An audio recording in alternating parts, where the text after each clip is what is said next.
Good evening, everybody, and welcome to this very rainy night. And the Plymouth Select Board is meeting on Tuesday, July 7th, 2026. The time is 6 o'clock, and I call this meeting to order. Per Mass General Law, Chapter 30A, Section 20, any person may make a video or audio recording of an open session of a meeting of the Select Board after notifying the chair, subject to reasonable requirements of the chair so as not to interfere with the conduct of the meeting. At the beginning of the meeting, the chair shall inform other attendees of any recordings. I'm aware that the local scene is recording. Is there anyone else here who's recording? No? Okay, thank you. Pursuant to Chapter 2 of the Acts of 2025, an act relative to extending certain COVID-19 measures adopted during the state of emergency signed into law on March 28, 2025, this meeting will be conducted via remote means and in person. Members of the public who wish to watch the meeting may do so in the following manner. Tune into the local scene government cable access channels, Comcast Channel 9 or Verizon Channel 47, and watch the meeting as it is aired live, or you can watch it later as a recording, or you can watch the meeting live on the local scene website or its YouTube channel. Members of the public who wish to participate in the meeting may do so in the following manner. You can always join us here in person at the Great Hall, Plymouth Town Hall, 2nd floor, 26 Court Street, Plymouth, Massachusetts, or you can join us remotely by clicking the Zoom link that you will find in our agenda. Please join the board in a pledge. I pledge allegiance to the flag of the United States of America and to the republic for which it stands, one nation, under God, indivisible, with liberty and justice for all.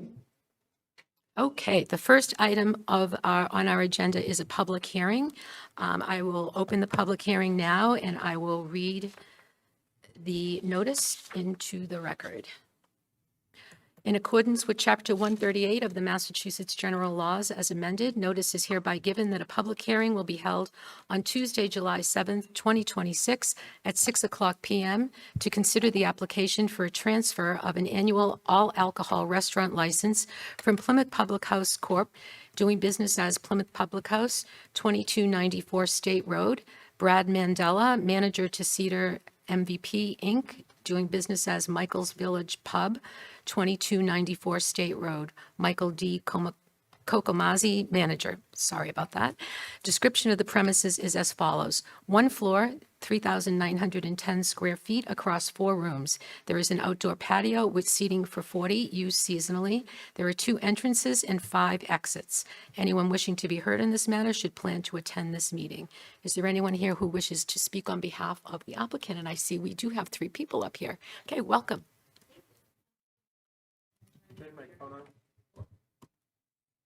Push. Testing. Good. Sydney Prokos, an attorney with Vieira and DJ and Filippo, here tonight representing Cedar MVP Inc., doing business as Michael's Village Pub, here with Michael L. Kokomazzi and Mr. Michael D. Kokomazzi. I'll give you some background and, of course, answer any questions. We're also going to be touching on the pledge, which is later in the agenda, but for the same applicant, if that's okay with you.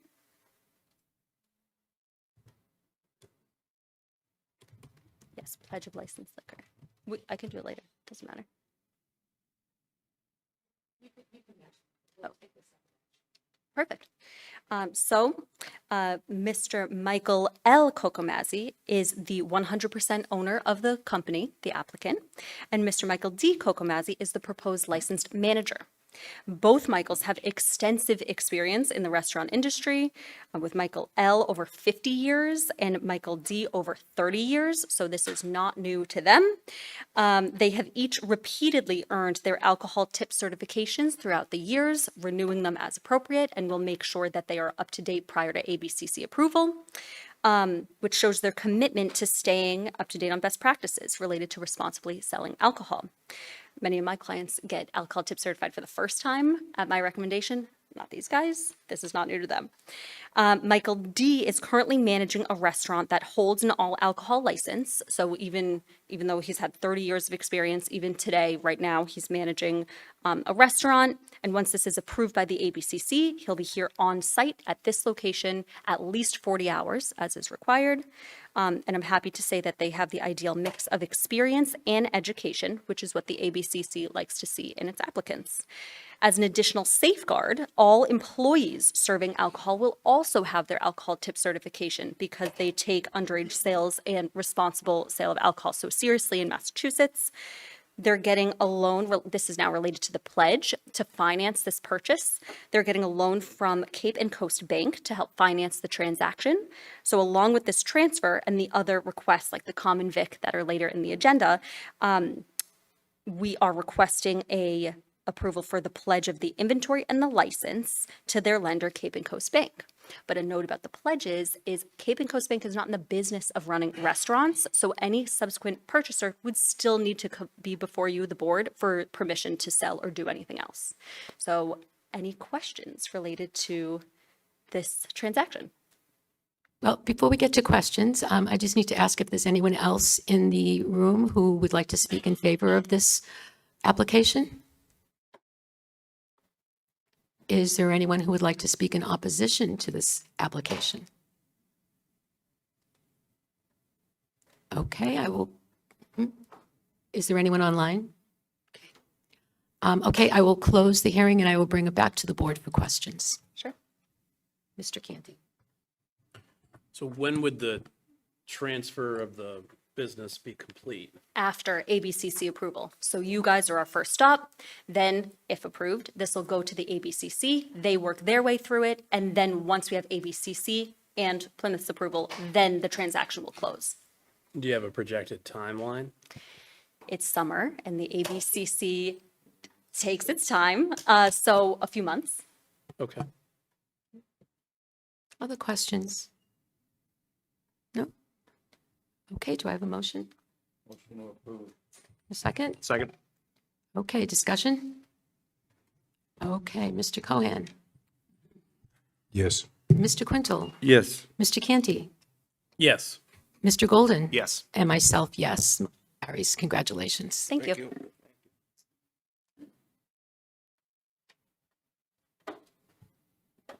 Okay, we have a number of licenses to approve. What is the pleasure of the board? Move them as listed. Okay, Second. okay. Discussion? Nope. Mr. Golden, Yes. Mr. Canty, Yes. Mr. Quintal, Yes. Mr. Cohan, Yes. and myself, yes. Licenses are approved. Moving into administrative notes, I would like to pull separately notes 1 and 2.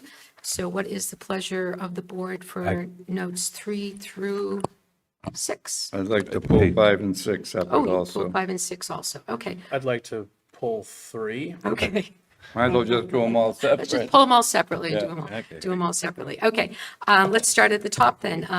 One is the board will vote to approve and issue a proclamation recognizing the elevation of Sean Murphy from Scouts America Troop 64 to Eagle Scout. Is Sean in the room? Is Sean here? No? Okay, well, congratulations, Sean. We have a proclamation for you that we will get to you at some point. Okay, and then number 2, I wanted to approve that. This has to do with, well, number 2 is the meeting notes, so minutes, so I meant to pull number 3. Sorry about that. What is the pleasure of the board for note number 2? I just said, Bill, did you have something? yes, I just, on the meeting notes of the date of March 24th, on page 7 out of 3, update on the procedures for donating open space. I also thought that keeping the Open Space Committee involved in the, I guess it's actually under Comprehensive Plan Final Overview. It says Mr. Cohen supports focus zoning changes and suggested utilizing tracking tools to measure progress. It wasn't really progress, it was the cost of services. That's what it's just a word that I used that night. It wasn't progress, it was cost of services. So that was my only change. Okay, well, we can make that update, amend that. So I'd make a motion to approve the meeting minutes incorporating the suggested edit articulated by Mr. Cohen. Okay, do we have a second? Second. Okay, discussion? Mr. Cohen? Yes. Mr. Quintel? Yes. Mr. Canty? Yes. Mr. Golden? Yes. And myself, yes. Okay, minutes are approved. Okay, number 3 is a note to approve updates to the boards, commissions, and committees policy. And we wanted to pull that and defer it for discussion on it as a future agenda item. Mr. Cohen and I are going to be proposing that we overhaul that, that policy and create a manual for committees and boards. So we'll bring that back to the board separately if that works for you. Mr. Canty? So we'll get a formal presentation on that? You will, Okay, yes, yep. good. Yes. Okay, and Mr. Quintel, you wanted number 4 pulled, No, 5 and 6. 5 and 6. I think 4 is the only one we didn't have. Okay, so what do we think about board? I'll make a motion rather to approve admin note 4. Thank you. Second. Great. Discussion? Mr. Golden? Yes. Mr. Canty? Yes. Mr. Quintel? Yes. Mr. Cohen? Yes. And myself, yes. Okay. Now, Mr. Quintel, number 5. Yes. Number 5, the board will authorize the application for and if awarded, acceptance and expenditure of a grant in the amount of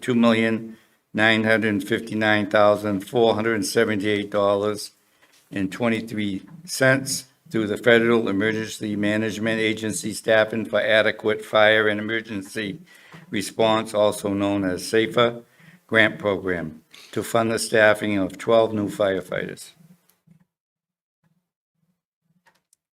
Did you have discussion for that or question about that? Well, I just thought that we should make the public aware that if this is accepted, I know the chief's been looking for at least 8 additional firefighters, Yeah. so Yeah, if this we're would be- awarded this as a town, it'll be, put us on the right track, This so. would be an amazing, Yeah, amazing. amazing Yeah. opportunity. Yes. Okay. Additional discussion? No? Do I have a motion? I would make a motion to approve admin note 5. Second? Second. Okay. Mr. Golden? Yes. Mr. Canty? Yes. Mr. Quintel? Yes, Mr. Cohen? Yes. And myself, yes. Okay, number 6. Just a quick question on that, number 6. Yeah. So it mentions, references a Forgesfield master plan. And I was just wondering, I think we have here the division head for the Department of Rec.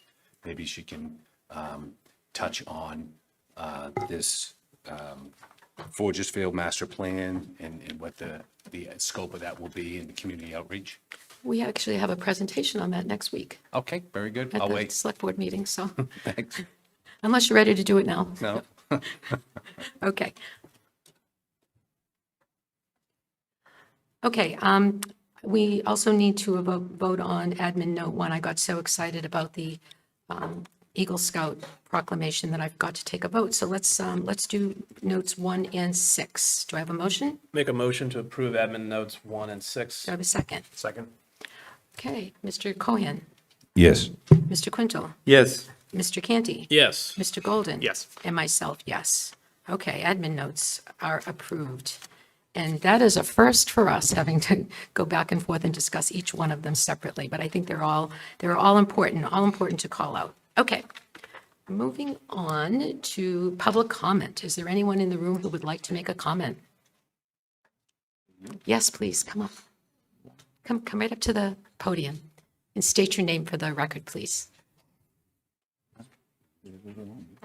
Hi, my name is Debbie Levitt. I'm a town meeting member, newly elected to Precinct 6. And I hope you don't mind if I read from a script.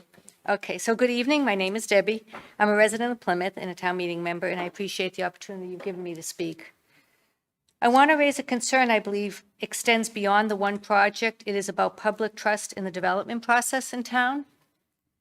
In my neighborhood, residents were told that a development behind our homes, I live off of Brook Road on Bulrush Lane, would be, and this is also at the end of Beach Street, a very small, narrow road that goes up from Taylor Ave, for those who may not be aware of that street, that it would start out as, it would be a 55-plus community. That's what we were told when that was approved. After approximately a dozen homes were built, and they were beautiful little homes with one-car garages, just a nice little neighborhood.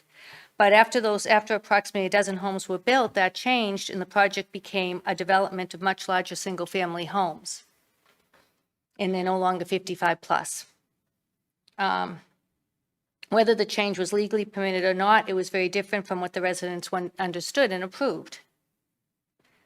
My question is this: how does the town ensure that when significant changes are made to an approved development, the public has an opportunity to understand those changes and have confidence in the process, that the process is transparent? Oh, we can answer that after, but I also have concerns about another property in the industrial park. A developer proposed a project that, as I understood it, involved constructing a warehouse or similar commercial facility. I remember being at that meeting years ago. Years later, after extensive sand excavation, the site remains a large excavated area with substantial pile of dirt rather than the completed project that had been anticipated. The same developer just got approved to build in Cedarville, another project. This leads me to another question. When the developers return with new proposals, does the town consider their record of completing previous projects that they were presented? If not, should there be a greater level of accountability so that the commitments made during the permitting process carry meaningful weight?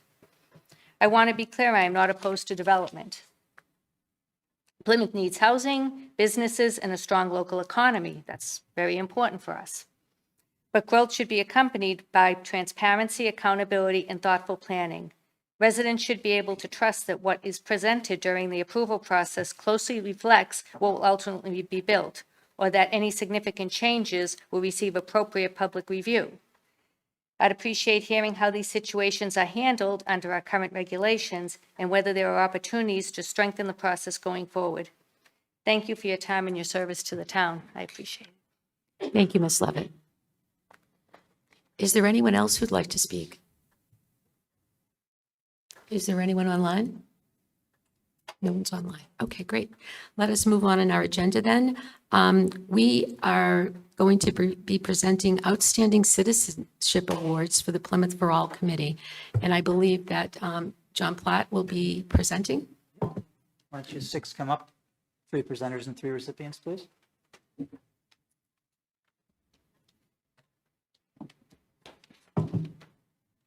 Thank you, Madam Chair. Good evening. My name is John Platt with the town's Plymouth for All Committee. For the 9th year, tonight we are presenting our Outstanding Citizenship Awards. This award recognizes students who make a difference in their community in ways that are consistent with our mission statement, which you can find on our page of the town's website. I'd like to take 1 minute to recognize members of the Plymouth Public School staff who I believe are here tonight. Assistant Superintendent Dr. Stacy Rogers. From Plymouth North, Michelle Lewison. From Plymouth South, Principal Patricia Fry, Kristen Buchanan, and Allison Shaver. Thanks for all that you do. The specific eligibility requirements for the award are: a recipient of the award will be a student who, in the opinion of the committee, has shown a commitment to social justice by challenging discrimination or bigotry through his or her actions, and/or who actively works to celebrate diversity or to protect the civil rights of all people in our community. Tonight, we honor 3 amazing young citizens. Sophie Spiliopoulos from our committee will tell you about the first one. Molly St. Gelais is a member of the class of 2026 at Plymouth North. She was nominated for the award by Michelle Lewison, her Interact Club advisor. Ms. Lewison states, "Over the past 4 years, I have had the privilege of witnessing Molly's leadership, compassion, and tireless dedication to improving the lives of those around her. As president of the Plymouth North Interact Club for the past 2 years, she has demonstrated an unwavering commitment to serving her community. Her leadership is defined not only by initiative, but by a genuine belief that every individual deserves dignity, care, and opportunity. One of Molly's most meaningful contributions has been her role in establishing and maintaining a food pantry at our school.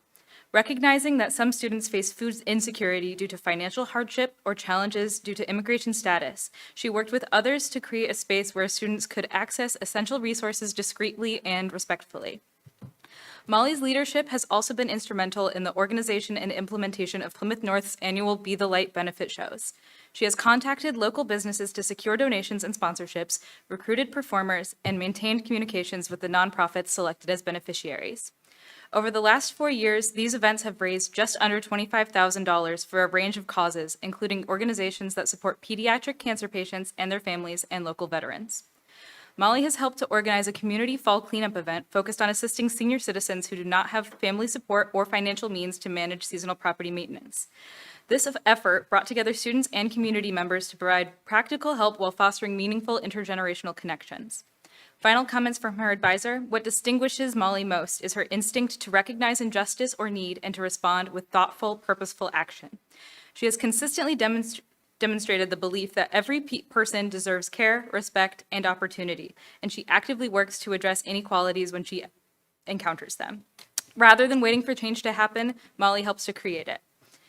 We ask each recipient if they could solve one problem in the world, what would it be and why? Molly's answer: it would be hunger. Having access not to just food, but healthy food is something really important to me. If people are not properly nourished, then our future generations will be limited in what they can accomplish. How true. Molly will be attending the Florida Institute of Technology to study astrobiology. She says the school is doing a lot of work to help solve global issues, and I can't wait to contribute. The Plymouth for All Committee is most pleased to present Molly with the Outstanding Citizenship Award. This certificate is proudly presented to Molly Ann St. Gelais in recognition of her actions towards making Plymouth a better community for all.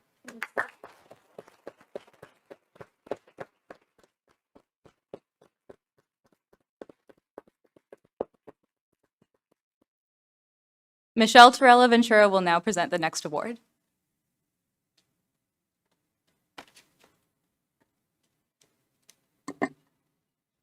Zachary Hogg is a member of Plymouth South High School's class of 2026.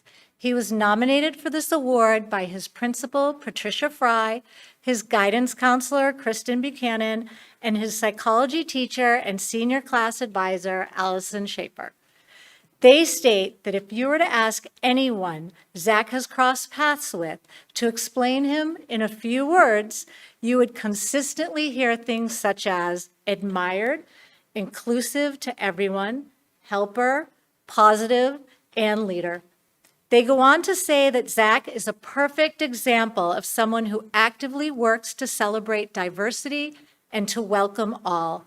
He has been a student ambassador for 2 years, working with students from China who come to Plymouth for a month each year. He goes above and beyond to help them feel welcomed and make sure they are always included in the life of a high school student. Zach not only connects with the students he's paired with, but with all the students from China, going to the house they rented for dinner, taking them bowling and shopping, and overall just help them to fully experience American life. His willingness to be a friend to anyone is admired. They provide another example of this, inviting one of his track teammates who practices a religion with which some are not familiar. On numerous occasions, Zach heard other teammates talking about this individual and his family, giving false information of what happens in and out of their home. Zach quietly stood up for his peer, educating the others about their misbeliefs and their stereotypes.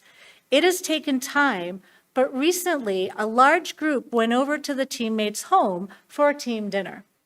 Zach has done this all out of kindness, showing that we may all have biases that we do not realize, and it's important to be open and to learn more and not judge a book by its cover or believe everything that you see on TV or social media.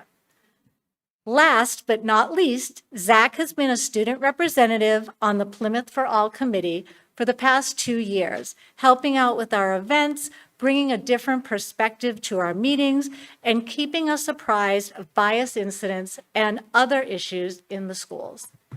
We asked each recipient if they could solve one problem in the world, what would it be and why? Zach's answer: wealth inequality, because it is one of the largest drivers of other problems in our world, such as homelessness and hunger. Indeed. Zach will be attending the University of Virginia to major in biology with a possible future in sports science or as an emergency doctor. So we are excited to honor Zach with our Outstanding Citizenship Award for Zachary.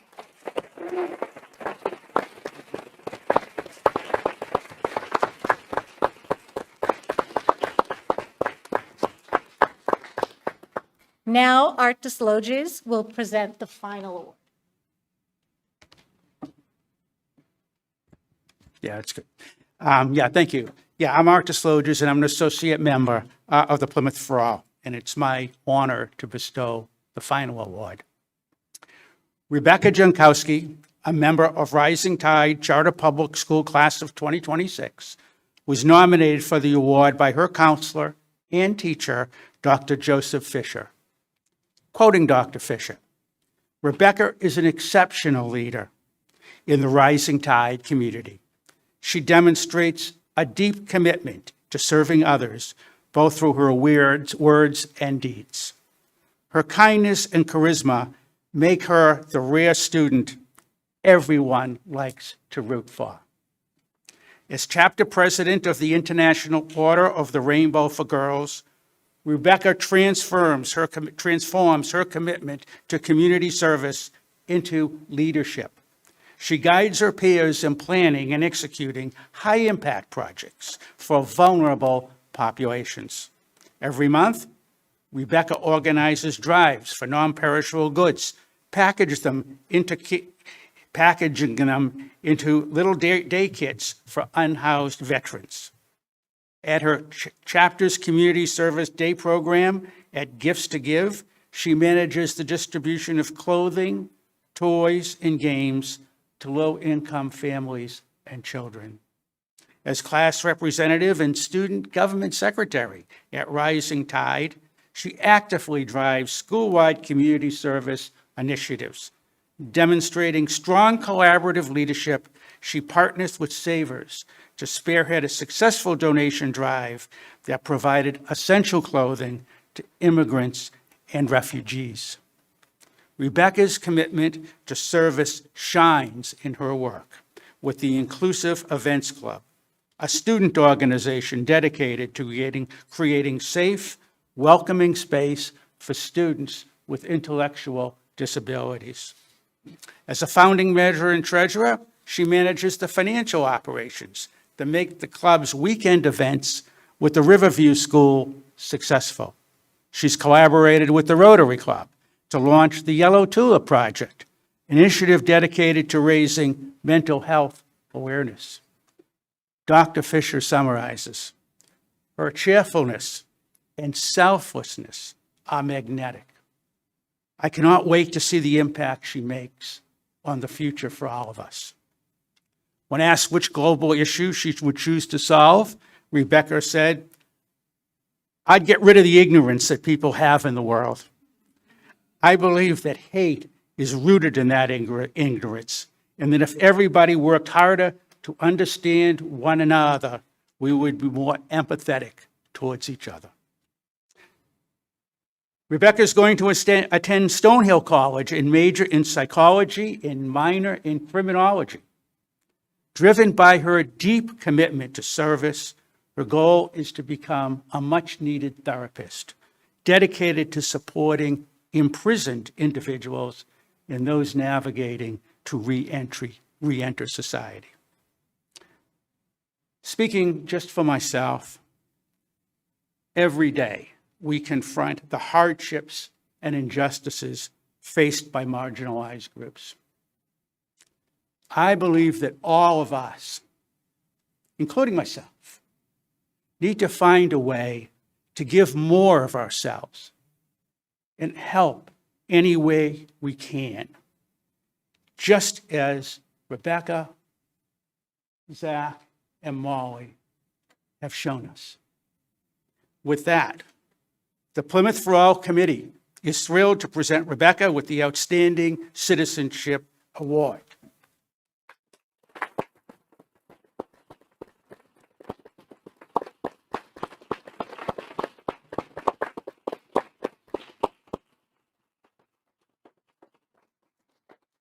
And with that, our mass delegation will say. Yes, I believe our state delegation is State also here delegation, present to these outstanding citizens?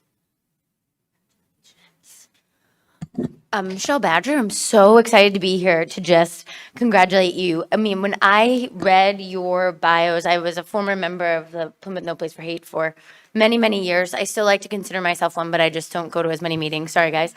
But you all lead with heart, and we need more leaders who lead with heart, realizing what we need in our community and just embracing those and going full on to a challenge, and we need more people like you. So keep doing what you're doing. I am thrilled to be able to give you these awards, thrilled that you all got the recognition that you so deserve. I'm sure that you do so many more things that haven't been read about and that, you know, you do quiet. And there's a lot of quiet leaders, but just keep doing it. And I just am here. I'm going to read one of these. They all say the same thing, I promise. But we have citations from the State House. I want to look at you, sorry. Be it hereby known to all that the Massachusetts House of Representatives offers its sincerest congratulations to Zachary, Rebecca, and Molly. In recognition of receiving the Outstanding Citizenship Award from Plymouth for All for your active commitment to social justice and civil rights within our community.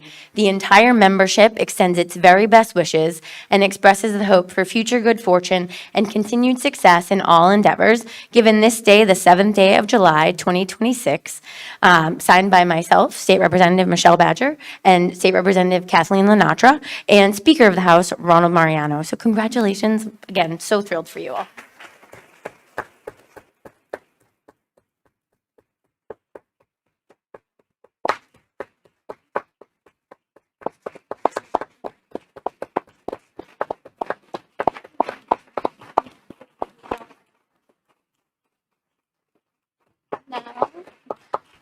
I'm going to turn it over to Emily with Senator Fernandez's office.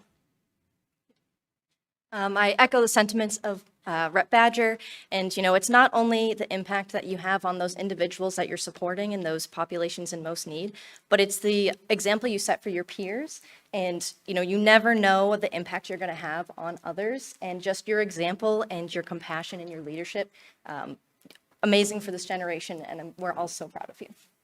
So I'll also read one. So on behalf of the State Senate, be it known that the Massachusetts Senate hereby extends its congratulations to our recipients tonight in recognition of the 2026 Plymouth for All Committee Outstanding Citizenship Award for your dedication to social justice and diversity in our community. And be it signed by President of the Senate, Karen Spilka, Clerk of the Senate, Michael Hurley, and State Senator Dylan Fernandez.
What an impressive group of future leaders. That was great. Congratulations to all. Okay, we'll just give people a moment to exit the room, and we will prepare for the next item of our agenda. We have Kate McKay, our town council, is going to give us an overview of executive session. This agenda item was a request not only of a member of the select board, Mr. Cohan requested this, but a number of people from the public have also requested a better understanding of when does the select board or any board go into executive session? What are the reasons for it? And, when is it appropriate and when is it not appropriate? So welcome and thank you. Thank you, Madam Chair. Kate McKay, Town Council for the Town of Plymouth. With that introduction, I'll go right into the executive session law. So executive session, the open meeting law, actually, rather, can be found at Mass General Law, Chapter 30A. It's sections 18 through 25. And specifically, I believe it's Section 21 that goes over executive session. There are 10 exceptions to the open meeting law that would allow a board to go into executive session. So I'll run through those 10 exceptions. Some are more commonly used than others, certainly in this town and in other towns. The first exception is to discuss the reputation, character, physical condition, or mental health rather than professional competence of an individual, or to discuss discipline or dismissal of, or complaints or charges brought against a public officer, employee, staff member, or an individual. The second exception is if a board would like to conduct strategy sessions in preparation for negotiations with non-union personnel, or to conduct collective bargaining sessions or contract negotiations with non-union personnel. The third allowed exception is for a board to discuss strategy with respect to collective bargaining or litigation if an open meeting may have a detrimental effect on either the bargaining or litigating position of the public body, and prior to entering that executive session, the chair makes that declaration. The fourth allowed exception is to discuss deployment of security personnel or devices or strategies with respect thereto. The fifth exception is to investigate charges of criminal misconduct or to consider the filing of criminal complaints. To some, it might sound like there's some overlap with the first exception there. They both operate a little bit differently, but there is some overlap just for the board's information. Exception 6 is to consider the purchase, exchange, lease, or value of real property if the chair declares that an open meeting may have a detrimental effect on the negotiating position of the public body. The seventh exception is to comply with or act under the authority of any general or special law or federal grant and aid requirement. So if it's authorized by a general or special law or a grant and aid requirement, that would allow the board to go into executive session. The eighth exception is to consider or interview applicants for employment or appointment by a preliminary screening committee if the chair declares an open meeting will have a detrimental effect in obtaining qualified applicants. The ninth exception is to meet or confer with a mediator as defined in Chapter 23C of Chapter 233 with regard to any litigation or decision on a public business within its jurisdiction involving another party, group, or entity, provided that the two additional conditions referenced in the ninth exception are met. And the last exception for to enter into executive session is to discuss trade secrets or confidential, competitively sensitive, or other proprietary information, provided that the listed 4 conditions in exception 10 are also met. So those are the 10 exceptions that would allow a board to go into executive session. I would also, for everybody's knowledge, but especially for the board, point out when an open meeting law complaint is filed, it gets filed and eventually it goes to the Attorney General's office. The Attorney General's office on their public-facing website has a portal of all of the decisions that they have rendered on open meeting law complaints that have come before them. So if there's ever a question as to how a particular exception has been interpreted or whether it has been found to be a violation or not, all of those decisions the AG's office has made are public. There's also a portal where you can see any open meeting law complaints that are pending that the Attorney General's office is in the process of deciding or that they haven't gotten to yet. They may be kind of lined up for them to get to. In Plymouth, we did an open meeting law training with KP Law. We did that, it was originally scheduled for February 26th, the week of the blizzard, and then we ended up moving it to March 26th. We had a session at 3 o'clock, and I believe we had a session at 6 o'clock. And we had two wonderful attorneys come down and conduct an entire training for boards, committees, and staff support. In addition to that, the AG's office has a fairly detailed open meeting law guide on their website. And the AG's office is very good with trainings. They conduct, I would say, it has to be upwards of 20 or 30 trainings a year, webinars specifically for open meeting law. Currently, just for the board's edification and for the general public, there are 9 upcoming trainings between now and the end of the year for the AG's office. All of those, I'm sorry, put on by the AG's office. All of those dates are online. If anybody wants to take them, if anybody wants to observe them, you can do it from your house. You sign up online for the webinar. You get a link. They're about 90 minutes long, and they come with visual aids when you're watching it. It's not just somebody lecturing to you. It's a kind of a PowerPoint presentation, and that is eminently helpful in understanding kind of some of the nuances of the open meeting law and the larger concepts as well. Okay, thank you. Thank you. Questions from the board? Mr. Cohen? Thank you very much. It was, as the chair indicated, I requested it on the agenda because I thought it would be helpful for the residents to understand how this process works. I've received a lot of questions about why we're going into executive session, and that clarification is very helpful. Couple of points on number 7. You touched on number 7 about the general law, about the purpose.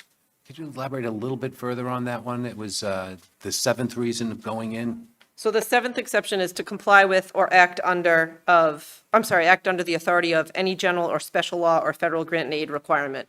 So that's intended to apply to, or I think intended to work if there's a general law or a special law that authorizes a particular topic to be discussed in executive session, then it's almost, it's like an automatic exception. Does that make sense? Yeah, If it something does. was authorized, it would automatically fit under the exception 7, along with,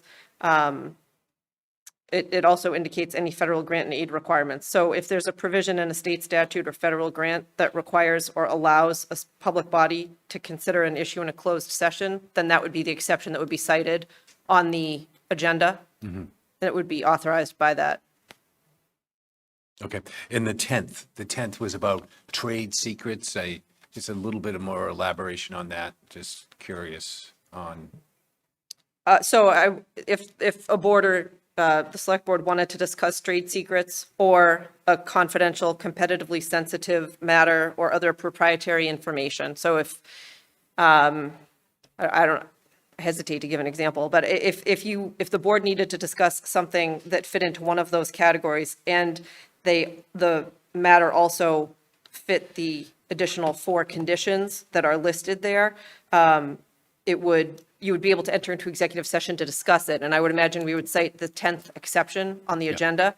And you would be able to then go in, I mean, a trade secret, I don't know what trade secret we would have at this point, but if we had one and it needed to be discussed, Right. that would certainly be a proper purpose. When we make notice, I'm going to go into open meeting law, but before I go there, just wanted to, when we make notice on our agenda, what are we required to post on our agenda to give someone some indication of why we're going into executive session?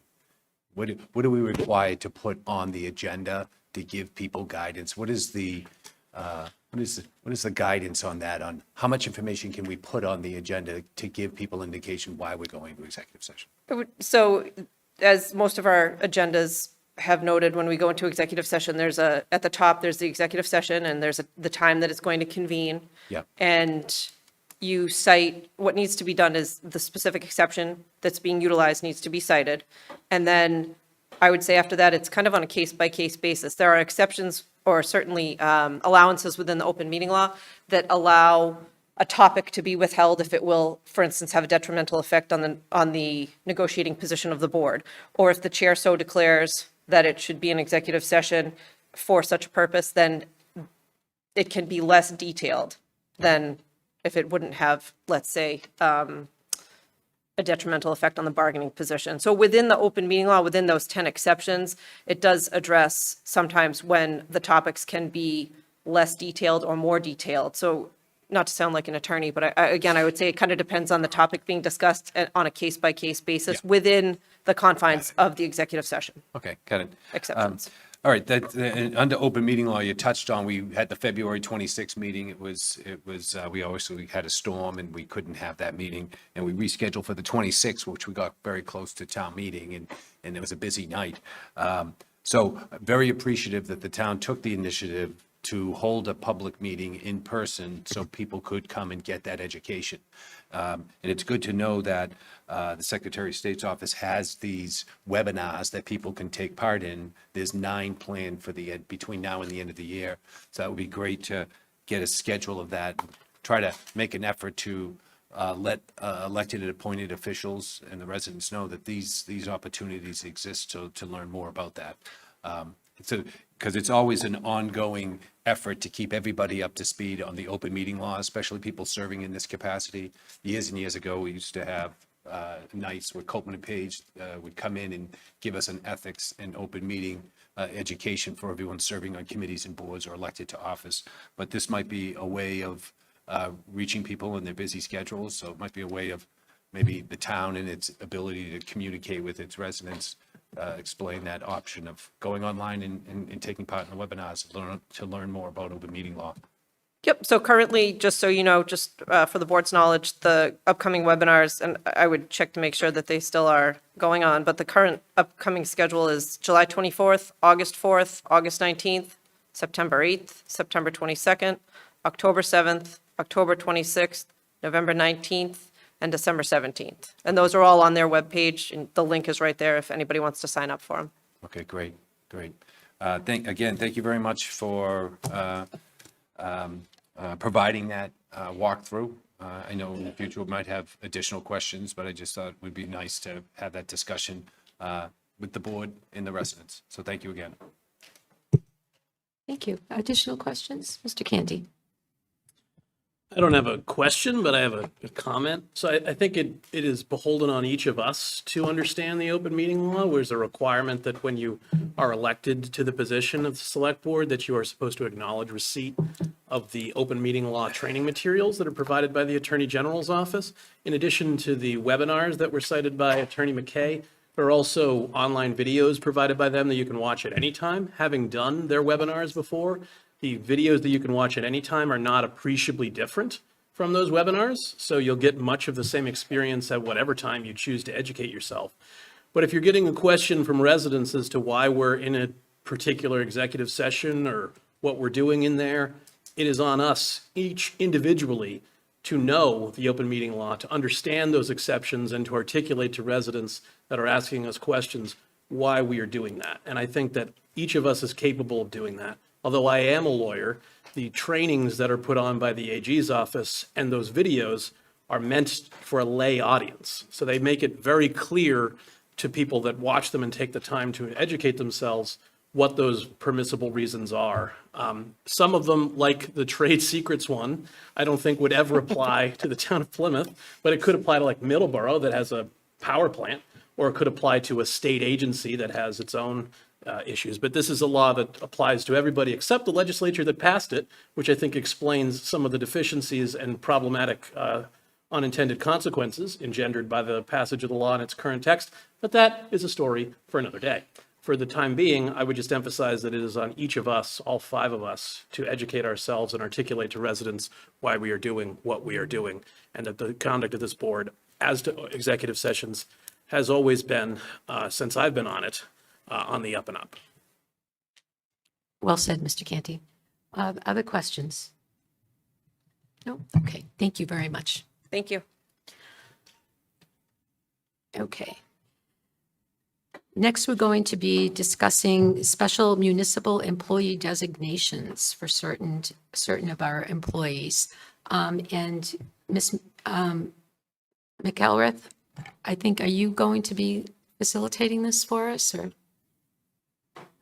I was just hoping that you would be able to give a brief explanation of what the special municipal employee designation is and why it's important. Okay, so special municipal employees, under the state ethics rule, if you are getting paid from two different sources within a town, like you're a school employee and then you're going to be working and you're getting paid for the town, or you're working where you might be representing somebody other than the town in front of a board or committee. Once you're appointed, this ethics law says once you're appointed to a board or committee, your loyalty is to the town of Plymouth, and that you can't have divided loyalty. So there is an exception to the state ethics that if the select board designates the position as a special municipal employee, then getting paid out of two buckets or representing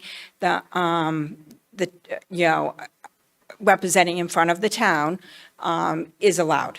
And so the history on this is so many years ago, we determined that there was not much record keeping, or there was a lot of special municipal employees going through the histories.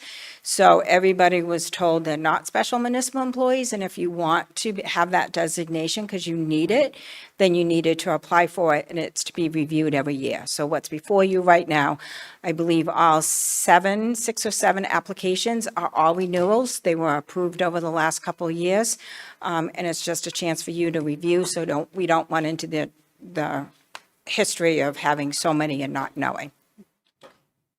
Great, thank you. I just thought that baseline was helpful for all. Okay, let's move on. I've had a request to take these individually, so we're going to start with Tim Bennett, who is a planning board member. Mr. Bennett?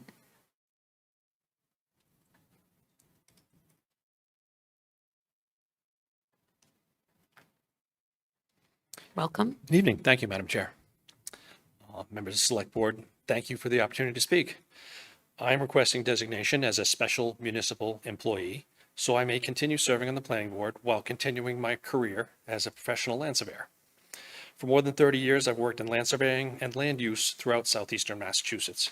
Today, I serve as a licensed professional land surveyor for Grady Consulting, an engineering firm in Kingston, where I'm responsible for reviewing and stamping nearly every plan prepared by the firm. Many of those plans are submitted to town boards, including Conservation Commission, Zoning Board of Appeals, Board of Health, and at times, the Planning Board. The special municipal employee designation allows me to continue practicing my profession while serving the town.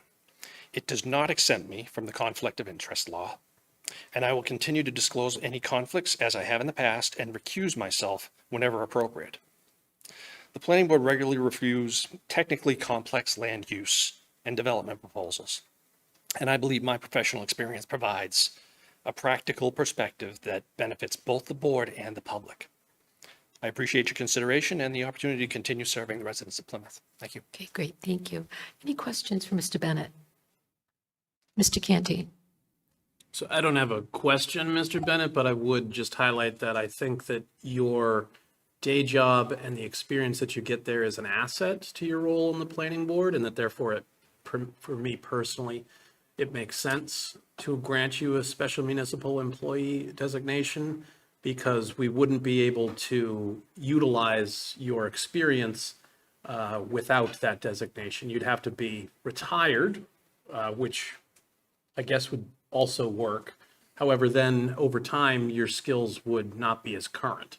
So we get the benefit of you actively working in the field and applying your day job skills as those skills and trades evolve to your work on the planning board. So I think that it makes unique sense in your circumstances.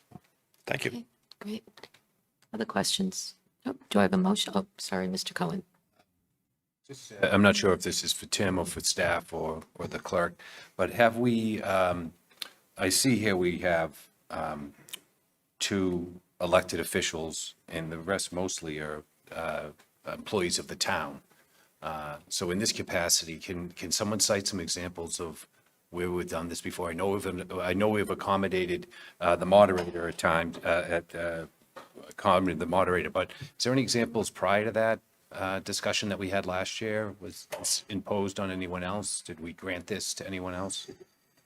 I guess I'm looking at the history of this process that we're going through right now, so the residents understand that Is it unique and different? I'm sorry, yes. So keep in mind that the designation goes to the position, not the person. So Mr. Bennett, as an elected official, needs it because of his work. But if you vote to continue the special municipal employee, it will be for all planning board members. So that might be why you're thinking of Mr. Bulletin, because he's automatically included because he's a planning board member. I wasn't thinking about this. I was just, the designation is for all planning board members then? It's Correct. not just for Tim? Correct. You designate the position, not the person. Okay. So in a minute, you're going to hear from Recreation. Yeah. And it's, there's names on the applicants, Yeah. but it's actually the position, not the person. Okay. So it says here, Tim Bennett, the elected person on the planning board, but this is not just for Tim, it's for all the other members on the planning board. That's correct. So should their names be on here for that purpose? Why is that? Just, it's not the person, it's the position, so. Correct. So once you designate, I believe the motion should read that the planning board would become special municipal employees. Once that's designated, technically, all planning board members could become SME. Yeah. But the person that needs it, based on the ethics law, is Mr. Bennett.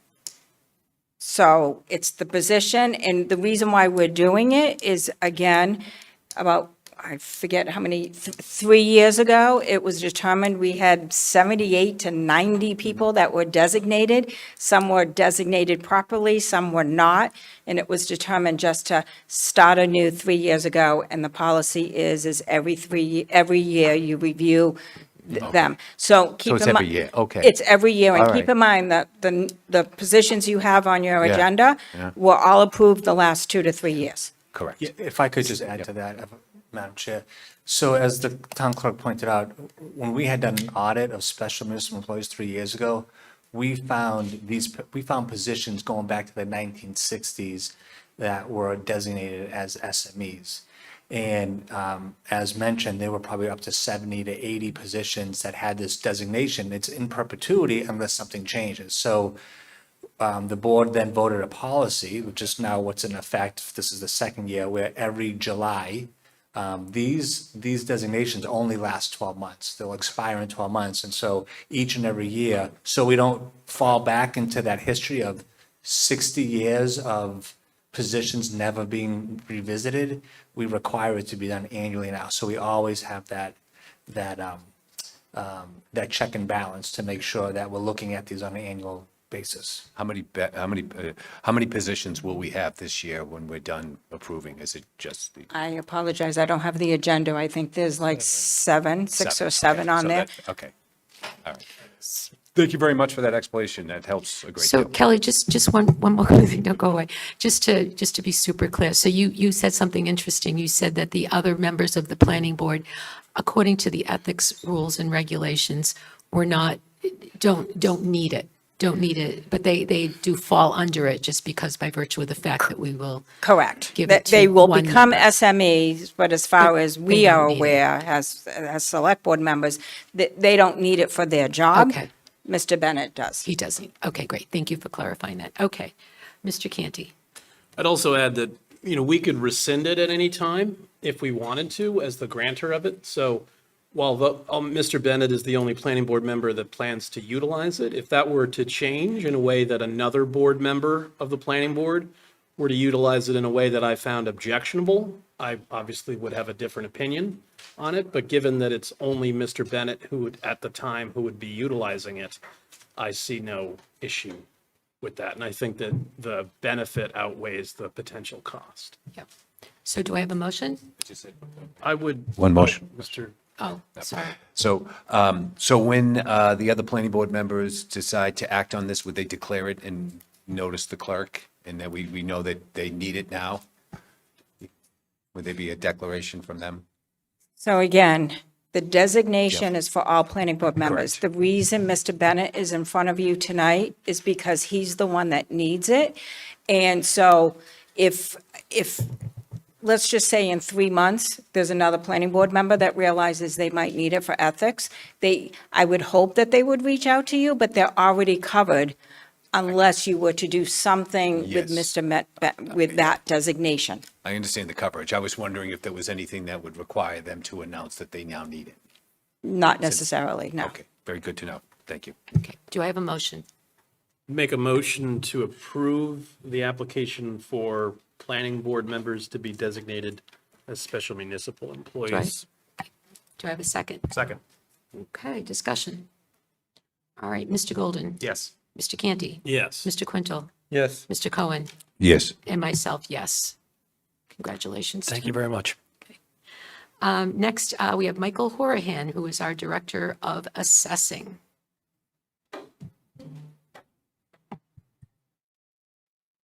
Welcome, Mr. Horahan. Thank you. Thank you for having me. I think it's my third time coming in front of you. The reason we're looking to get this designation is before I accepted the job as Director of Assessing, I was already sitting on the Board of Assessors. We are a board of 5 members. We are currently only have 4 board members. So getting this SME allows us to have 4 members running the board, running through our applications and coming into our busy part of the year. There's also a good chance to put a plug out there that we do have an open position for the Board of Assessors, which is posted on our website. Anyone who's interested. I don't know what questions you have for me. I have had this designation since I started for the ethics reasons. Okay, do we have questions for Mr. Horahan?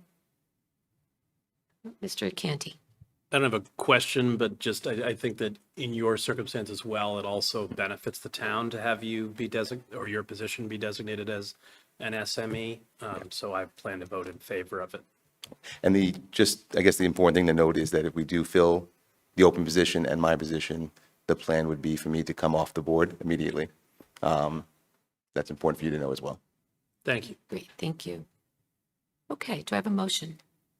Make a motion to approve the application for a Director of Assessing to be designated as a special municipal employee. Okay, Second. Okay, great. Mr. Golden? Yes. Mr. Canty? Yes. Mr. Quintel? Yes. Mr. Cohen? Yes. And myself, yes. Congratulations.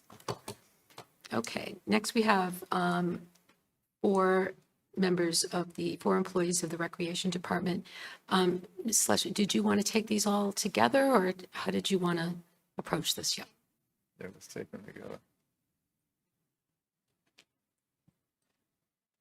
Thanks for having me. So it's the 3 positions for recreation, the beach pond supervisor, the summer sports clinic director, and then the sports clinic director. These 3 positions have been approved before, but they're typically teachers that are working in the summers or offering like affordable clinics for the residents for sports and stuff like that. So like we'll hire the field hockey coach to come in the summer to host a summer clinic, or tennis instructors to come in and like coach tennis programs. So we have a couple of employees that work for the schools that fall into some of those categories. Okay, great. Thank you. Questions? Madam Chair, I'd like to move all 4 positions. Okay. Second. Second. Natural resources, is that included in this, or is that separate? That's separate. That falls under DEE It would just be 3. 3. for recreation, correct? So could we just approve the 3 as a group, Mr. Quintel? Yes, I said yes. Okay. Second. Thank you. Okay, great. Okay, discussion? Okay, Mr. Golden? Yes. Mr. Canty? Yes. Mr. Quintel? Yes. Mr. Cohen? Yes. And myself, yes. Oh. Okay, thank you for noticing that, Mr. Canty. I just had assumed that that was part of the recreation group. So we have Karen McCall, as a seasonal national resources assistant. Hello there, welcome. Thanks for having me. So I am requesting this designation not for myself, but one of our seasonal positions. We often have staffing shortfalls that other staff in other departments. Oh, sorry. We often have staffing shortfalls at the beginning or the end of our season that often other departments have staff that have relevant experience, and we would like to be able to have those employees work for our department. So it's the 2-bucket rule that we're asking for this special municipal employee designation. Okay, questions? Motion to approve. Second.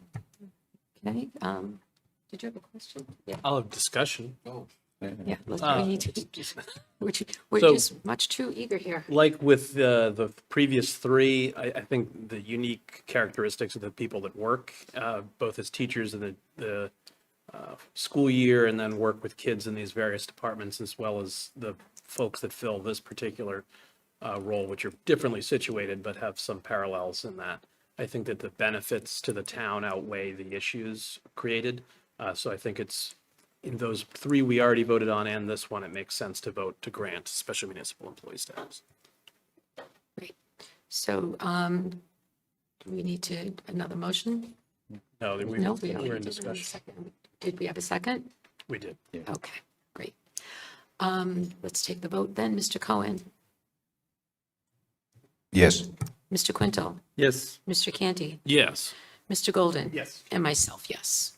Congratulations. Okay. Okay, the final employee on our list is Mr. Frank Stephen Trifoletti, who is our town moderator.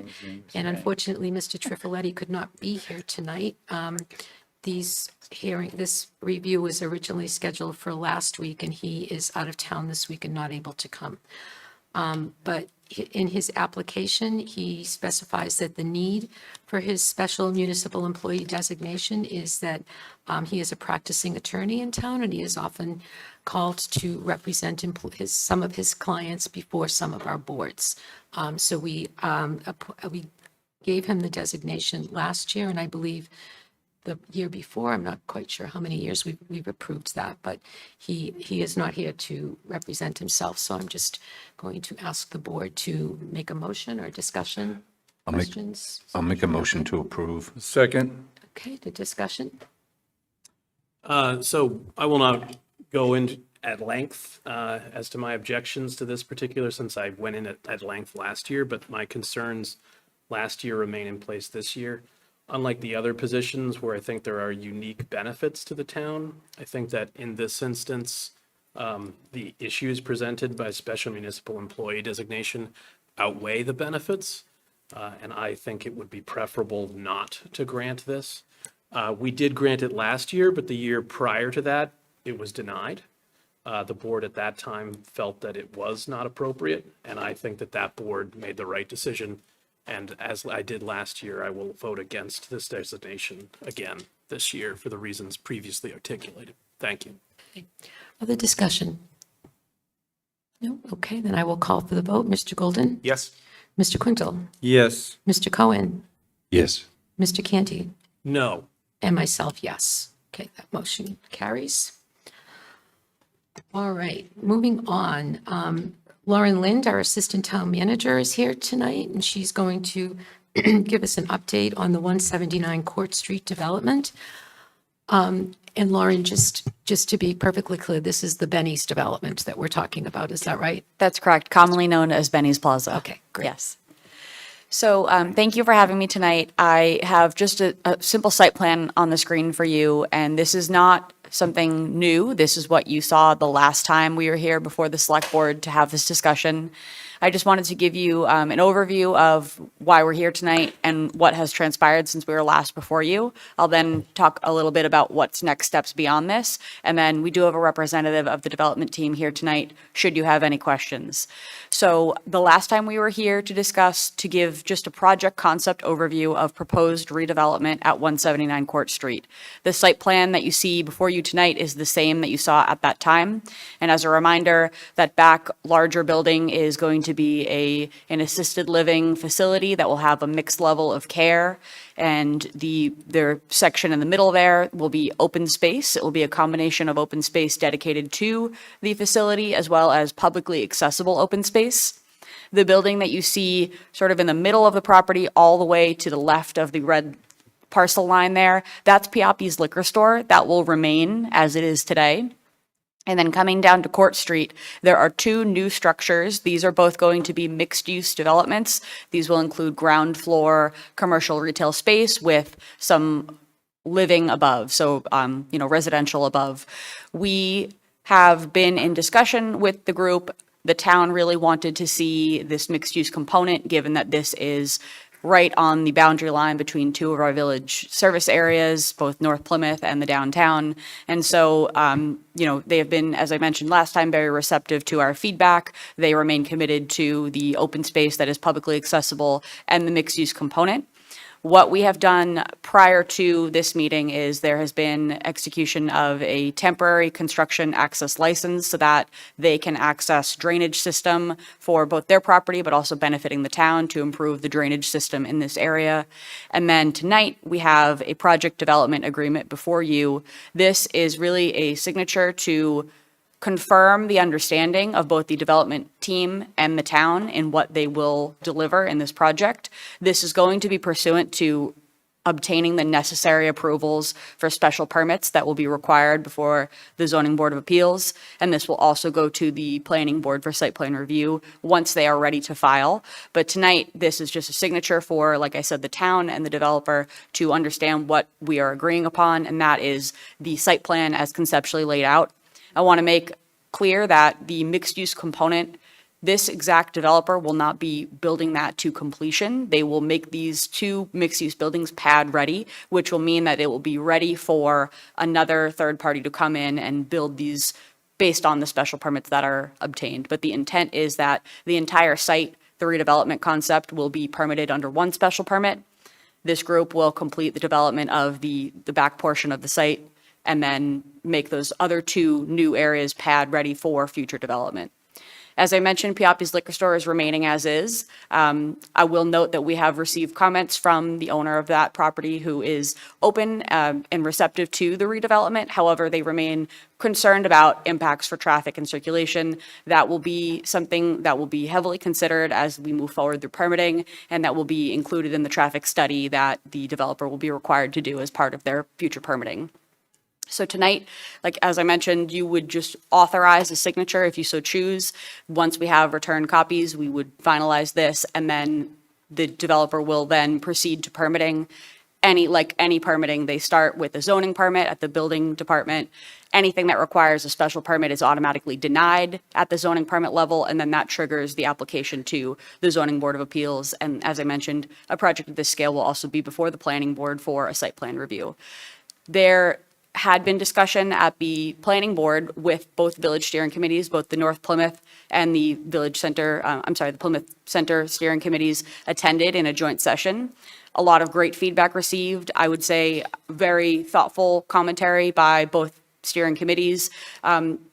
A lot of the public was there and interested, not much comment received at that point, but also remained clear that they will have ample opportunity to comment during both the zoning board and planning board phases, and there will be ongoing dialogue with both steering committees as we proceed through the process. So that concludes what I have to share with you, and I'll turn it over to questions. As I mentioned, Seamus Joyce is here from the HYM development team, also to answer questions as needed. Great, thank you. Thank you, Lauren. Lauren, one thing I remember when the developer was here making that presentation to us the last time, there was a lot of discussion about parking there. Is that something else that's being considered, just the whole parking design? Absolutely, yes. And all aspects, including parking, will be heavily reviewed. Their traffic report will also take a look at parking demand. The group remains committed to fully parking the needs that are on that site, which will include all of the structures that you see there. Okay, great, thank you. Questions? Mr. Canty? So is there still an entrance and exit on Nelson Street as there currently is? Yes. So the two ways in and out would be on Nelson Street and on Court Street? There will actually be two entry points. Sorry. Keep doing that when I show up here. Yeah, Seamus Joyce with the development team, HYM. Yes, so there will continue to be the entry exit along Nelson Street, and then there would be two entry exit points at the front of Court Street. So the one kind of on the right of the screen, the eastern portion of the lot would access straight back towards the senior living community. And then the next right towards the left would predominantly access the two mixed-use buildings, Piappi's, and then, also around the senior living site. Okay. So it'd be 3 means of egress across the property. Okay. And I won't belabor the point as it was previously brought up, but at least as currently drawn, it does appear from a first impression to have pretty light parking for the demand. So I imagine you will face higher levels of scrutiny on that point when you are before boards with the power to enforce that particular component, as well as by members of the public that are concerned about overflow parking. So just for your awareness. Understood. Yes. So, this is really a conceptual plan, right, for just everyone to understand what, where the various components are and what our commitments are to the mixed-use buildings, to the open space. Parking, for example, is one that we are paying particularly close attention. We have both Merrill Engineering, local group that's designing all of the parking within the site. And then we also have Vanessa and Associates, who's another engineering firm who's conducting a very extensive traffic study. I will say the way that it's currently conceived, we will exceed parking counts per use within the site. I think there was some specific questions about, how many spaces you're seeing on this plan. When we submit for the zoning permit and for special permit, it'll be much more engineering looking plans. This is really a kind of a conceptual plan.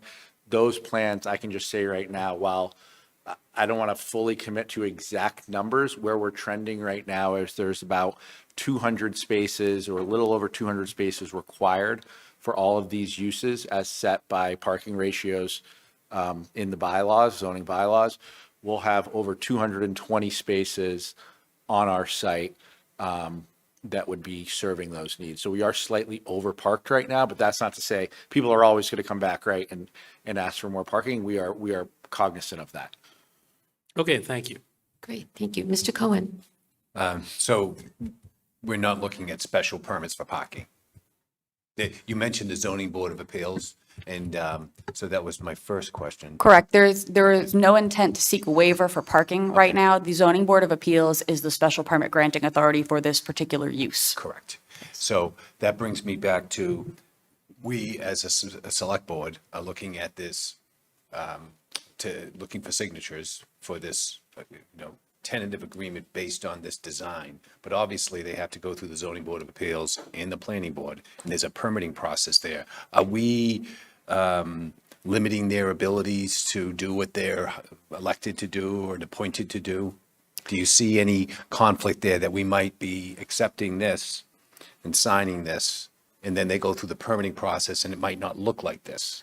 So this is looking at a conceptual agreement.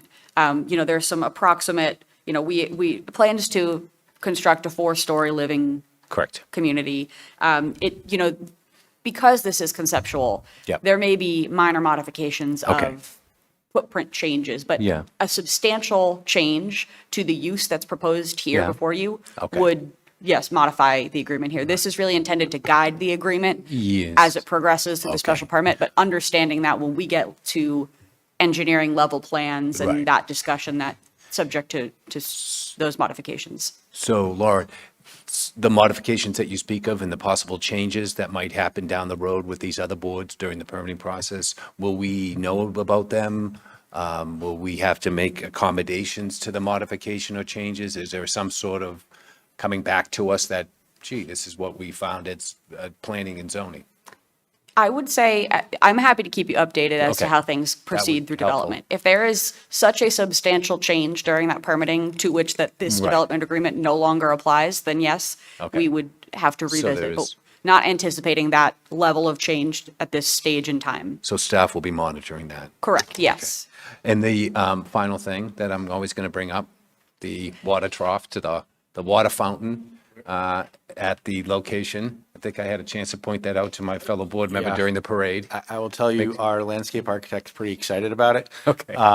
And I just saw a very, very early concept of including it. So I can tell you right now, we know we got to put some public artwork around here, and maybe that could be a piece of it. And, as we get through the special permit process, I'm sure folks will see images of what maybe we're thinking. Yeah. And folks can provide their thoughts and ideas as to how that looks. It's just, it was a fountain, and across the street, Yeah. there's another fountain, and it's Cold Springs, and there's lots of water there. So good luck on managing that event underground, but hopefully. So Bill, this isn't, because it's not in the development agreement now, is this going to color your I don't know, perception of? I have confidence. project? I have confidence that they will. Okay. If it doesn't happen, I'll be there at that Mr. meeting. Quintel, did you have a question? Just a couple. Do we know about how many housing units we're going to have? Or residence units? I know it's going to be pad ready and it's going to be another, Yeah. probably developer in my terms, but Yeah, so I can say that we've already had some great discussion. We want to get ahead of this other development group, right? In a perfect world for us, they're part of this team. So we've already had some terrific conversations with them. Just from our own experience in the world, just on how much square footage we're proposing, we can give you guys an estimate as to how many units that a would be. guesstimate, yeah. Yeah, so just to go through, right now, what you're seeing, the mixed-use building in the middle of the site up on Court Street has a footprint of about 5,000 square feet. The former bank building site on the bottom left, which that bank building will have to come down, and then this would be a new building. New structure. That is roughly 3,000 square feet, so it's around 8,000 8,000. square feet of retail between the two, and then be 2 floors above each building. So take that as about 16,000 square feet. So we're approximating around 15 units. That can change if they want more 2 bedrooms or more studios or whatever that might be, but give or take 1,000 gross square feet equates to roughly a unit. So we're talking about 15, 16 units here. Okay.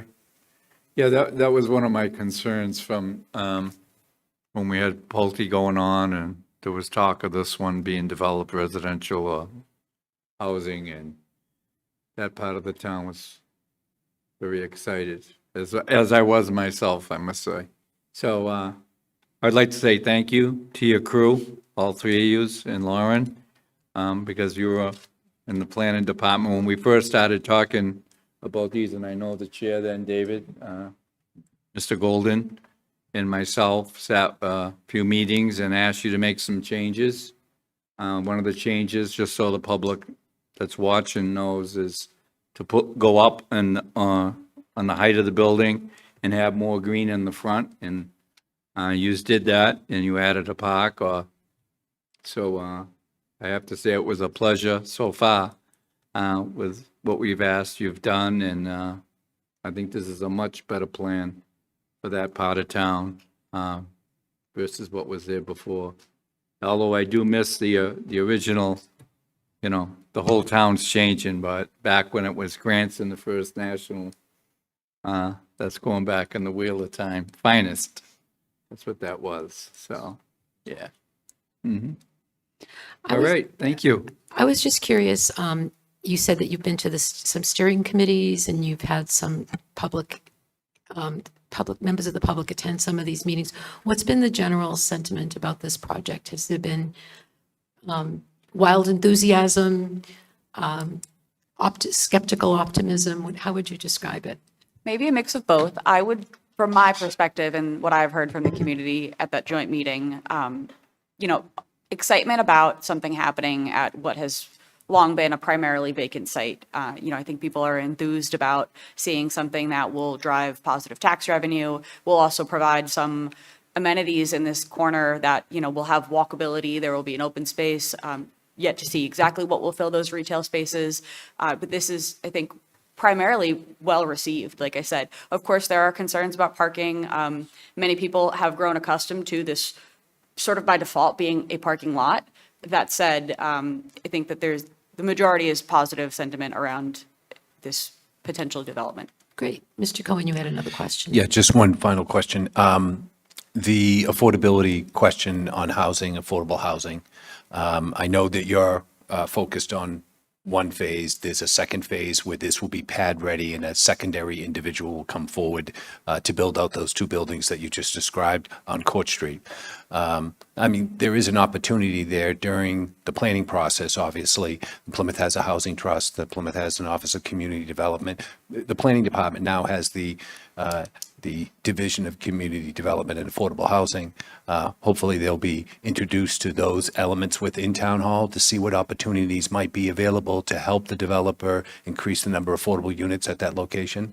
Yes, so first I will say that anything above 6 residential units in those mixed-use buildings will require inclusionary housing, which will be a minimum of 10% of those units. So if we see, for example, we see 16 total units, 10% of those would be required to be affordable. You can fulfill inclusionary housing by either having them on site, which is preferred. In some scenarios, you can have them approved off-site, or you can make a payment in lieu to the Affordable Housing Trust. So one way or another, there will be a contribution to affordable housing.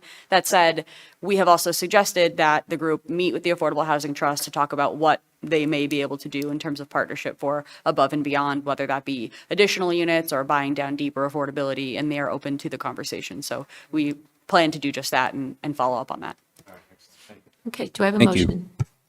I'll make a, I'd make a motion to approve the development agreement as presented. Second. Okay, discussion. Okay, Mr. Golden? Yes. Mr. Canty? Yes. Mr. Quintel? Yes. Mr. Cohen? and it's Bill. Yes. And myself, yes. Motion carries. Thank you very much. Thank you. We look forward to the evolution of this project. Yeah. Great, thank you.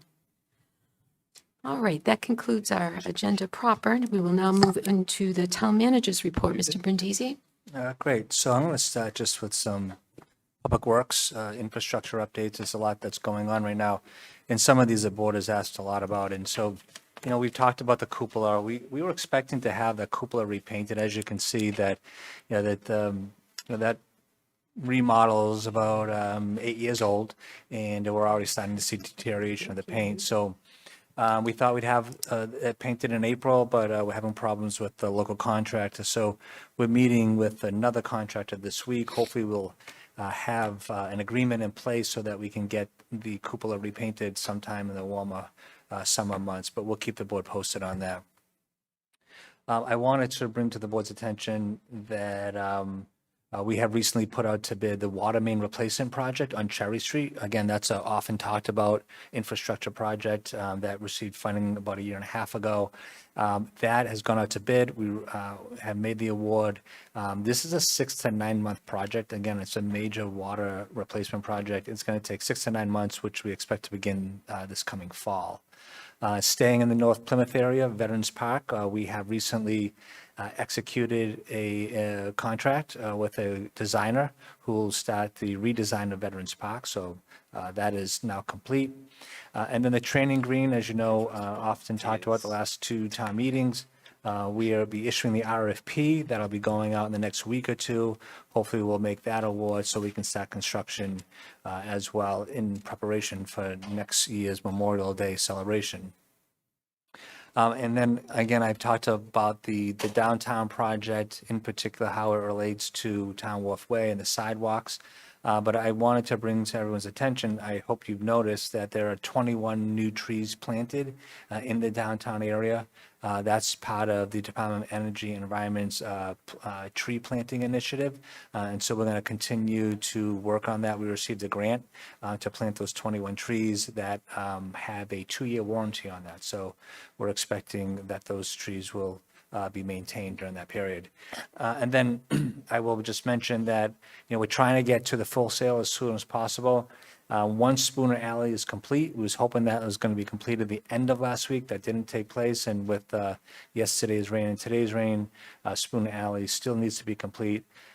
Seeing the next 2 days look like Spooner Alley will be finished up. Once that is complete by the end of this week, we then expect our contractor to move to full sale, which they will be down there for a few weeks to finish that project as well.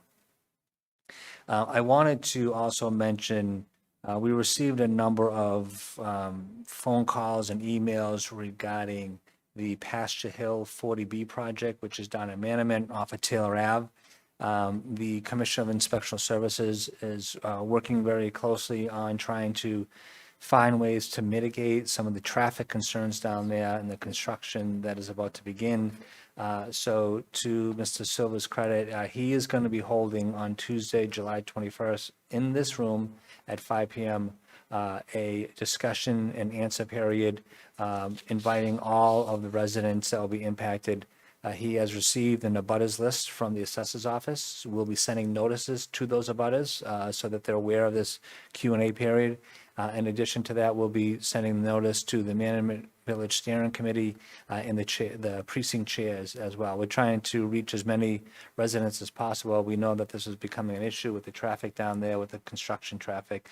So we want to get ahead of that, knowing that this project, I think, is going to take a couple of years during the construction period. So we want to try to mitigate that as much as that we can. The Earth Removal Bylaw Committee has recently executed a contract with Hursley Witten, the Hursley Witten Group. They're going to be assisting the Earth Removal Bylaw Committee with their work over the next 12 months. And then I want to talk a little bit about the Plymouth Public Library Foundation. So I want to thank them publicly. So those of you that aren't aware, the foundation has made a number of improvements over at the library. They installed soundproofing to ensure that the events held in the Oddfellow Room can be maintained and do not disrupt other activities in the children's room or the literacy classrooms. They have removed outdated technology and upgraded the sound system and projection equipment used for films and Zoom talks and other presentations, which will enhance the overall experience for the audiences and presenters.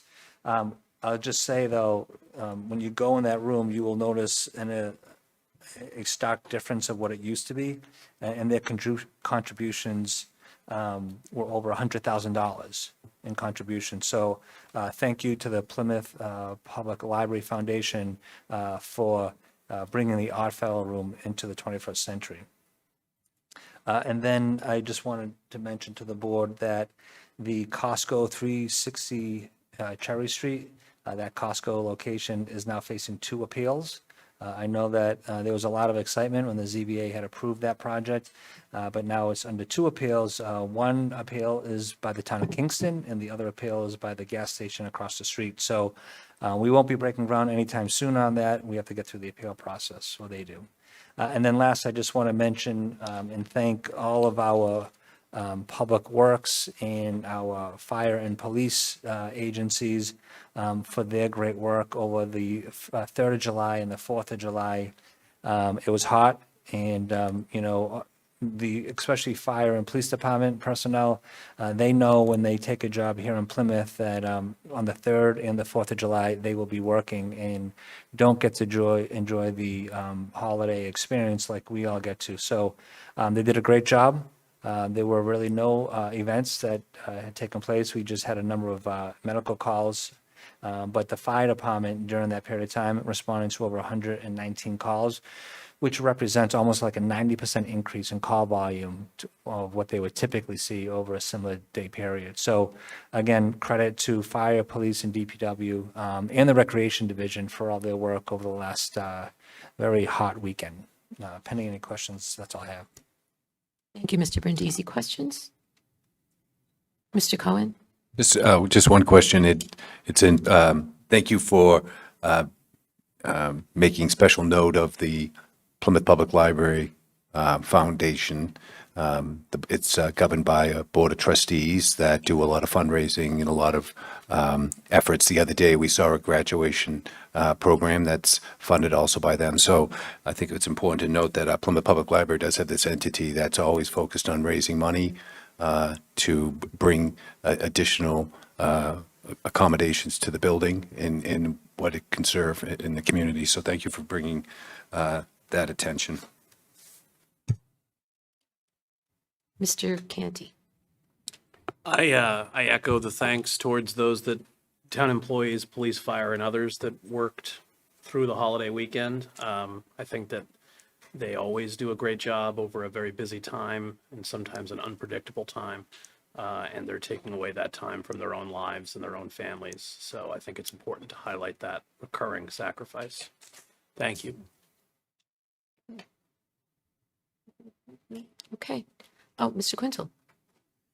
Yes, and I'd just like to echo out to all the volunteers for the 4th of July committee and fireworks parade, and everybody that was involved and volunteered that time, because they put in a lot of work, and without their work and hours, it wouldn't be what it is. So a great shout out to them as well. Okay, let's move on to select board discussion. Do we have any new business? Mr. Quintel.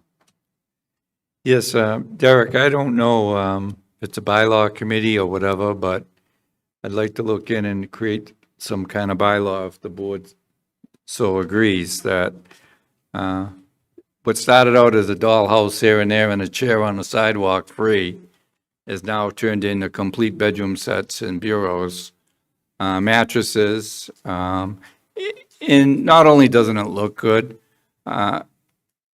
it's an obstruction for anybody that's compromised or children. It's just a little out of hand, and I think we need to tune it up a little bit. That you know, if you're moving, that's great, but don't put your 3 rooms of furniture that you don't want out on the sidewalk with a free sign on it. I mean, it's taken a new level. I think you all marched by it. From where the parade started, there's a bedroom set on your right. It's been there for, I'm going to say, a month. It's, you know, it's really not funny, yeah. I think we need to, it's time we need to put something on the books that we can enforce. Mr. Quintel, is that just in one area, or are you seeing this all over town? No, I like to be fair. The 106 square miles, or as Mr. Canty says, 105.5, what is it? Okay, He always corrects me. because I haven't noticed a lot of bedroom sets out on the streets. I mean, I must be in the wrong neighborhoods. Let's always remember there's the swap shop down in Cedarville. Exactly. So if you do have something that you'd like to swap out, if it's in good condition, bring it down to Cedarville on Saturdays. They're open till noon. You can drop something off that they can then find someone to take it. But I think that's worth looking into. Agree. I mean, there's stacks of tires. I can go on and on under the underpasses and the industrial park. It's a no dumping spot, so it needs to stop. Okay. Other new business. Excuse me. Mr. Cohen. Yeah. Again, I just wanted to bring this up so we can probably talk about it at some point in the future, and that is that each Thanksgiving we would have a meeting in the 1749 courthouse. This went on for many, many years. It stopped during the pandemic. I'd like to consider possibly revisiting an opportunity for this year, during the month of November, to do something at the 1749. They used to have one meeting there a year. It went on for many, many years. It stopped during the pandemic, and so it's something we should consider. I'm just bringing it up. We can think about it. Just an idea for having one of our meetings there. I do a little research on what they did in the past, what the procedure was, the policy. I think you participated a number of times, Mr. Quintel, but it's something that I'd just like to touch on. And then the other thing I wanted to mention was we do have public comment. People come in and they make comments. At times, I feel like we should try to capture some of the things that are said during these public comments and see if there's anything that we can do to respond. There was comments tonight about construction site not looking like the plans that it might have been different from the original plans. And there are divisions here within the town and departments that oversee the permitting process. They oversee the construction in checking those permits. So there is oversight. Once permits are issued, there is oversight by inspectional services to review the plans to make sure what they got permitted for actually was built. So something like that is an opportunity to explain to residents that there is something in place that's overseeing this. So I don't know how we might address that in the future, but it might be something that we do as we keep track of the public comments and see if there's anything that we can provide to residents as a response. Okay, thank you. Mr. Canty? I think residents would often be better served in terms of they can give their public comment if they'd like at the podium, but if they want a response to a specific question, it's often better to email the select board and then we can direct that. If they email selectmen at plymouth-ma.gov, then that goes to all of us, our administrative assistant, the town manager, assistant town manager, and town council, and a response can get back. So raising public awareness is beneficial in public comment, but getting a more detailed response via the method I've just described, I think Yeah. would often be a more Oh. efficient That use would of their be, time. no, that would be something that would be helpful, that maybe under public comment, we just give the residents the opportunity, always feel free to submit it in writing to the town, so that then they can respond. Yep, no, any resident is always free to send us an email with a request like that. But I was suggesting no, we give no, some, understood, I was but, suggesting we give some guidance, Yep. that's all. Okay, additional, anything else, Mr. Quintel? Yes, we used to have our meeting the week before Thanksgiving in the 1749 courthouse. It's That's pretty fine. cool, yeah. Okay, we can consider doing that. That's great.